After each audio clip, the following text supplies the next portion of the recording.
A lot of changes in the Big East, and this season will be the last for Syracuse and Pitt. You grew up around the Big East.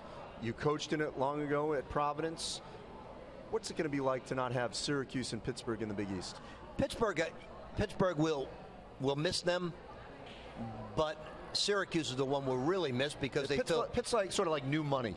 It is, but and Madison Square Garden was Syracuse. Yes. The Big East was Syracuse. And I do disagree with Jim Boeheim's comments that he made the other day, and he's a good buddy of mine. The Big East is going to be just fine because when you bring in Temple and Memphis, two urban schools that fit into the culture of the Big East, it is more than adequate in taking the place of Pitt and Syracuse. So that being said, now how will Houston and SMU and some of the others coming in fit in? I'm not sure. Central Florida is from Orlando, and Houston, Dallas and Houston, certainly. But I'm not sure how they'll fit into the equation. But I know Temple and Memphis fit perfectly. We talked during this whole process about Memphis and Temple because they weren't the first two up. It was Houston, SMU, and Central Florida first. Why do you think it changed? Well, I think the Big East got smart.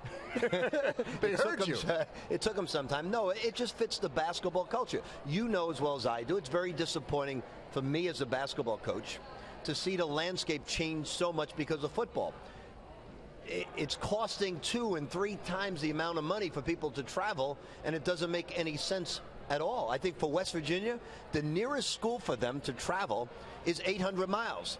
Now, it may not be bad for Bob Huggins or football because they travel on private charters, but what about all the women's sports that have to now make 3 different connections to get where they have to go? So sometimes they don't take that into consideration, and that's disappointing. I would say not sometimes. I would say almost all the time they don't consider that. There is a commissioner's job open in the Big East. John Marinado worked for you at Providence, was the sports information director there, so you saw him grow into that position. Now there's an opening. What does the Big East have to do with that position? Well, John did a wonderful job. He did trying to keep it together, as well as Mike Tranghese. Now they say they need somebody who's more into marketing, more into television. There's no question in my mind, I wrote it on a blog the other day, that Jay Billis is the perfect candidate for that job. You don't like what he's doing with us? No, he's great with you, but he has a legal background. He has great presence. He's extremely glib.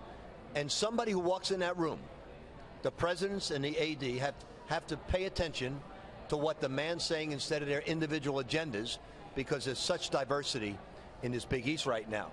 Jay Billis, even for football, would be the perfect guy because he would take great pride in making sure football is at its best.